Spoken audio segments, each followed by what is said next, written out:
Dear students, आप देख रहे हैं Manikant English point YouTube channel. मैं हूं मणिकांत सर। इस वीडियो में मैं आपको सेंटेंस के हिंदी अर्थ याद करने के तरीके को दिखा रहा हूं। जैसा कि मैंने पीछे के वीडियो में बताया कि सेंटेंस के 4 भेद होते हैं: अफर्मेटिव, नेगेटिव, इंट्रोगेटिव और इंट्रोगेटिव नेगेटिव सेंटेंस। तो सबसे पहले आप यह देखें कि यदि कोई वाक्य अंग्रेजी में अफर्मेटिव सेंटेंस के रूप में है तो फिर उसका हिंदी अर्थ किस तरह से ज्ञात किया जा सकता है। आप यहाँ देख सकते हैं,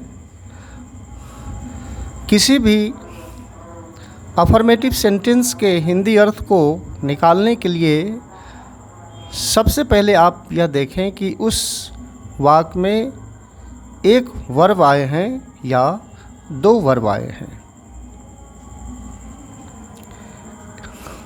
तो यदि एक वर्ब आ रहे हों तो हिंदी में उसका अनुवाद S+O+V से करें। जैसे राम राइट्स ए लेटर, इस वाक्य में एक ही भी आया है, राइट्स, तो इसलिए इसका अनुवाद इस नियम से करेंगे S+O+V से।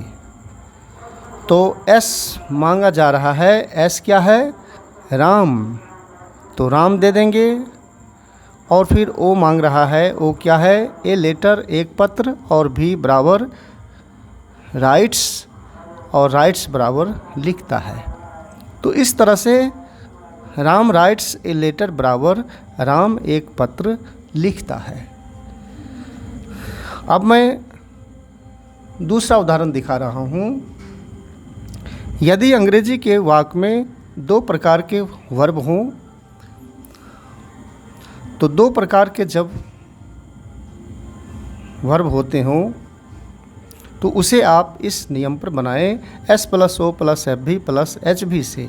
जैसे Ram is writing a letter, इस वाक्य में 2 वर्ब आए हैं, इज़ और राइटिंग। इज़ हेल्पिंग वर्ब है और राइटिंग फुल वर्ब है। तो अभी तो इस वाक्य में एक ही हेल्पिंग वर्ब आए हैं। ये हेल्पिंग वर्ब एक से अधिक के संख्या में भी हो सकते हैं, होते हैं, परंतु हेल्पिंग वर्ब जितने भी संख्या में हो अलग की बात है, लेकिन यह बात तय है कि वर्ब के जो प्रकार हैं वो 2 ही प्रकार के होंगे, हेल्पिंग और फुल वर्ब। तो जैसे राम हैज़ बीन रीडिंग, तो इसमें has been, has helping verb है और बीन सहायक के रूप में है, वह भी हेल्पिंग वर्ब के ही रूप में उसकी गिनती होती है, और रीडिंग फिर फुल वर्ब हो गया। तो ये 2 ही प्रकार के वर्ब आएंगे। तो मैं कह रहा था कि Ram is writing a letter, तो इज़ और राइटिंग 2 वर्ब आए हैं, तो आप उसे इस तरह से बनाएंगे। नियम कहती है पहले S देने के लिए, S क्या है? राम, तो राम लिख देंगे। O मांग रहा है ए लेटर, एक पत्र। F भी क्या है? राइटिंग, और राइटिंग का हिंदी अर्थ हुआ लिख रहा। और H भी इज है, अर्थात है। तो इस तरह से Ram is writing a letter बराबर राम एक पत्र लिख रहा है। अब ये तो आपने अफर्मेटिव सेंटेंस को देखा, अब आप नेगेटिव सेंटेंस को देखें।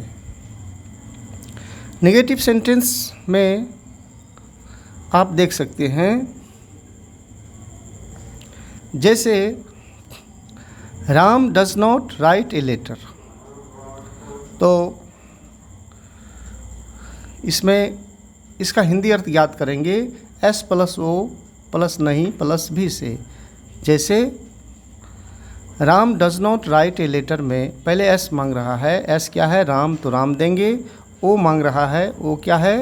ए लेटर, तो पत्र देंगे।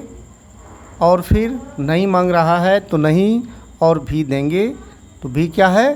राइट। परंतु ये राइट अर्थ नहीं दे करके डस अपना ये फॉर्म का अर्थ इससे प्रदान करेगा।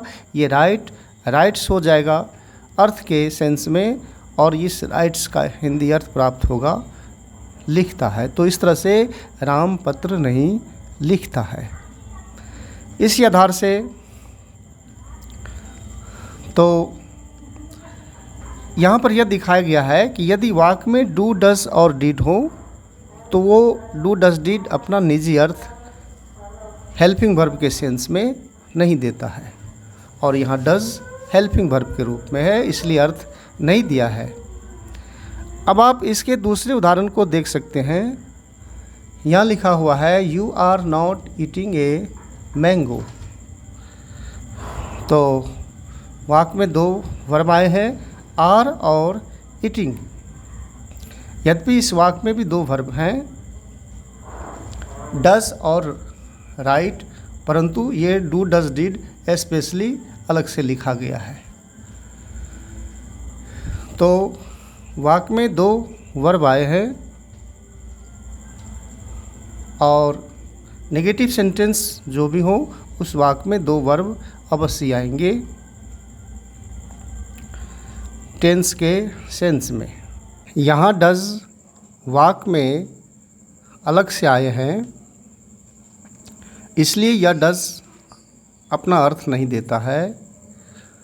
परंतु यहाँ जो आर आया है, यह आर पहले से ही अफर्मेटिव सेंटेंस में मौजूद था, तो इसलिए इस आर का अर्थ यहाँ हो लग जाएगा। तो फिर मैं आपको इंट्रोगेटिव सेंटेंस के बारे में बताने के लिए जा रहा हूँ। इंट्रोगेटिव सेंटेंस का हिंदी अर्थ ज्ञात करने के लिए हिंदी के वाक्य के आरंभ में क्या शब्द रखें, जैसे मैं इसे उदाहरण में दिखाता हूँ। जैसे लिखा हुआ है do you sing the song, और इस तरह के ऐसे वाक्यों के हिंदी बनाने के नियम दिए गए हैं। पहले क्या रखेंगे, फिर सब्जेक्ट, ऑब्जेक्ट और फिर वर्ब। तो क्या रखने पर पहले क्या रखेंगे, फिर एस मांग रहा है, एस है यू तो तुम, और ओ तो द सॉन्ग या गीत, और सिंग बराबर गाते हो। तो इस तरह से do you sing the song का हिंदी अर्थ हुआ क्या तुम गीत गाते हो। और इस वाक्य में डू अर्थहीन रहेगा और अपना कोई अर्थ नहीं देगा, और यदि डू का अर्थ लगा देंगे तो फिर इस वाक्य का अर्थ गलत हो जाएगा। और यदि अंग्रेजी के वाक्य में हेल्पिंग वर्ब आगे रहें तो हिंदी में उसका अनुवाद क्या से करें। अब मैं आपको दूसरा उदाहरण दिखा रहा हूँ, और दूसरा उदाहरण है are you eating a mango. तो फिर नियम वही रहेगा, पहले क्या देंगे और फिर सब्जेक्ट का हिंदी अर्थ देंगे। तो सब्जेक्ट है यू तो तुम, और ऑब्जेक्ट तो ए मैंगो एक आम, और वर्ब आर ईटिंग बराबर खा रहे हो। और हिंदी में जो वर्ब को सेट करेंगे, पहले एफ भी देंगे खा रहे, और तब एच भी देंगे। तो ईटिंग मीन्स खा रहे, और एच भी आर है तो फिर हो। तो इस तरह से are you eating a mango का हिंदी अनुवाद हुआ क्या तुम एक आम खा रहे हो। अब आप इंट्रोगेटिव नेगेटिव सेंटेंस को देखें। तो फिर इसका हिंदी अर्थ किस तरह से ज्ञात होगा। जैसे are you not eating the mango, तो आरंभ में क्या लिख करके और बाकी सेंटेंस को नेगेटिव तरह से हिंदी लिखेंगे। तो क्या मांग रहा है, तो फिर क्या देंगे, एस मांग रहा है, यू तुम, ओ दी मैंगो आम, फिर नहीं, और फिर भी मांग रहा है।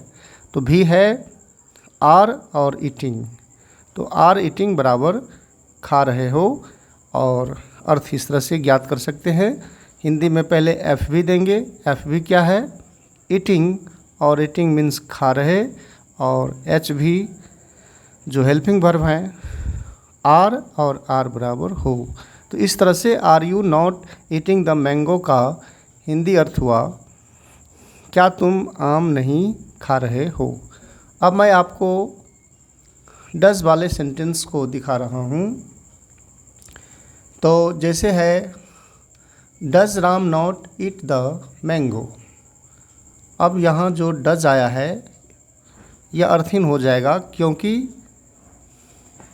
अफर्मेटिव सेंटेंस में डज नहीं आता है।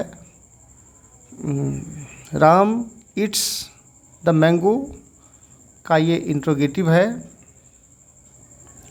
तो डज दूसरे सेंस में दूसरे तरह से अफर्मेटिव सेंटेंस में आएंगे।